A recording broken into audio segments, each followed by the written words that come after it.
Hello students, wind storms and cyclones chapter में आपने wind कैसे वर्क करता है, इंडिया में क्या क्या मूवमेंट्स होते हैं और मानसून इंडिया में कैसे आता है, आप लोगों ने पूरा सिस्टम समझ लिया था। जैसे अर्थ पे और इंडिया का क्या सर्कुलेशन सिस्टम है विंड्स के रिस्पेक्ट में, और विंड्स क्यों टकराते हैं यहाँ पे इस पोर्शन में, क्योंकि हिमालयाज़ थे। ये सब हमने आपको फैक्ट्स बताए थे, जिसकी वजह से जो विंड्स जो ब्लो होते हैं, मानसून विंड्स जिसे कहते हैं, वो इंडिया में मानसून के लिए रिस्पॉन्सिबल होते हैं। ओके, इस पूरे मैकेनिज़्म के वजह से ही बारिश जो हमारी मानसून्स में होती है वो होती है पूरे सीज़न। इस मैकेनिज़्म के बाद अब हम ये जानेंगे कि विंड्स के कुछ और भी रूप होते हैं या फॉर्म्स होते हैं। तो उसके लिए हम आगे चलते हैं।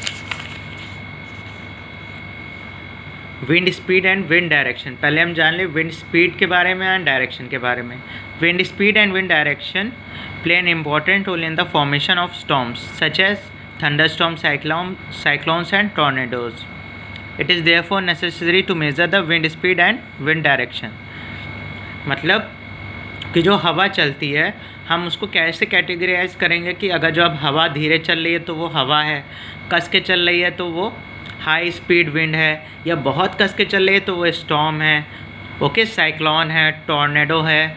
हम कैसे जानेंगे कि किस कैटेगरी की हवा चल रही है? तो उसके लिए हमें पहले विंड की स्पीड को जानना होगा कि विंड कितनी स्पीड से one point two another flow कर रही है, तभी तो हम उसे कैटेगरी में डालेंगे कि वो थंडर स्टॉर्म है, साइक्लोन है, या टॉर्नेडो है, या सिंपल ब्लो ऑफ एयर है, या विंड है।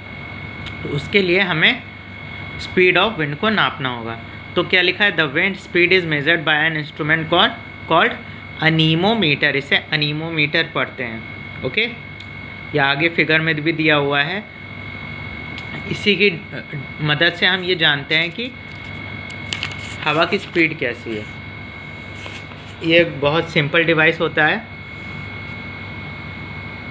ये पेज नंबर 122 फिगर नंबर 13, इसमें आपको ये डिवाइस दिख रहा है।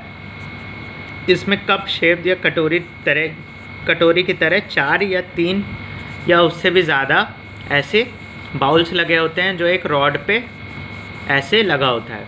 अब जब हवा हिट करती है तो अब ये क्योंकि इस खोखला है, यहाँ पे हवा भरेगी। अगर हवा ऐसे चल रही है तो इसको हिट करेगी तो इसको धक्का मारेगी तो ये घूमने लगेगा।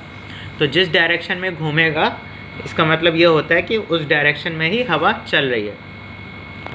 ओके, अगर हवा इस डायरेक्शन में चल रही है लेफ़्ट टू राइट, तो ये फैन, ये जो कप है वो ऐसे घूमना शुरू हो जाएगा। अगर हवा उस तरफ से चल रही है तो दूसरे कप्स में हवा भरेगी तो ये उल्टा घूमना शुरू हो जाएगा।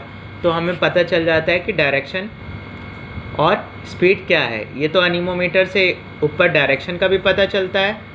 अगर यहाँ पे एक फ्लैग लगा होता है और यहाँ पे एक बॉक्स दिख रहा होगा, जितनी कस के घूमता है यहाँ पे रीडिंग आने लगती है कि कितनी तेज़ से हवा कितने किलोमीटर पर आवर की स्पीड से चल रही है। सिर्फ इसकी मदद से। इसको आप लोगों ने कई ट्रक या बस पे भी देखा होगा एज अ डेकोरेशन पीस। कभी कभी विंड की स्पीड बताता भी है या फिर डेकोरेशन की तरह इसको लगाते हैं। नीचे जो छोटा सा बॉक्स बना है इसके अंदर रिकॉर्ड हो जाता है कि हवा की एक्चुअल स्पीड क्या है। यहाँ पे आपको एक चीज़ दिख रहा होगा, विंड वैन। विंड वैन क्या होता है? डायरेक्शन ज़्यादातर बताने के लिए होता है। ये घरों के ऊपर पहले, अब नहीं होता, लेकिन पहले ये चीज़ें फिट होती थी। जिस तरफ भी हवा चलती थी ये एरो उस तरफ पॉइंट करता था। अगर ये मान लेते हैं कि ये मेरा हाथ एरो है और फिंगर्स एरो की डायरेक्शन दिखा रहे हैं, अगर हवा इधर चलेगी तो खुद ब खुद ये एक रॉड पे है तो ये टकरा के सीधा हो जाएगा। तो इसका मतलब सीधी हवा चल रही है। तो ये डायरेक्शन दिखाता था। और नीचे आपको SNE लिखा हुआ दिख रहा है, W लिखा हुआ दिख रहा है। ये एक स्टैंड पे चारों डायरेक्शंस लिखे रहते थे ताकि जिसको भी देखना वो डायरेक्शन से समझ जाए कि कौन सी डायरेक्शन में हवा चल रही है। उसको डायरेक्शन के लिए अलग से कुछ देखना नहीं पड़ेगा, इसीलिए डायरेक्शन, चारों डायरेक्शन और एरो एक ही साथ दिए रहते थे। ओके, तो नेक्स्ट पॉइंट क्या लिखा है विंड के बारे में? That is high speed winds can be destructive होती हैं हाई स्पीड विंड्स। क्यों? Wind plays an important role in the formation of thunderstorm, cyclones और tornadoes which can cause disasters. मतलब हवा ही एक ऐसा चीज़ है जो तीनों को जन्म देता है, जिसकी वजह से डिज़ास्टर जो बड़े बड़े होते हैं वो होते हैं। इनके फॉर्म्स क्या क्या हैं? पहला, storm, a period of violent weather with strong winds usually rains और स्नो इज कॉल्ड स्टॉर्म। ये आपकी डेफिनेशन है जो आपको लर्न करनी होगी। इसको आप लोग अंडरलाइन भी कर सकते हैं। ये लिखा है कि वो समय जिसमें वेदर में बहुत तेज़ हवाएं चल रही होती हैं, बहुत तेज़ बारिश हो रही होती है या स्नोफॉल होता है, उसे हम स्टॉर्म कहते हैं। और हिंदी में उसको क्या कहते हैं? यहाँ पे आपका लिखा है तूफान। ओके। लाइटनिंग क्या होता है? High voltage electricity with in the clouds, okay, that appear with a blight flash is called lightning. मतलब बिजली चमकना, कस के अगर बिजली चमकती है तो क्या होता है? लाइट या फ्लैश कस के हमें दिखाई देता है, that is known as lightning. Okay. और थंडर स्टॉर्म क्या होता है या थंडर क्या होता है? बहुत जब आंधी पानी होता है तो क्या कहते हैं कि गरज के साथ लाइटनिंग हो रही है, ओके, बिजली चमक रही है, आवाज़ आती है।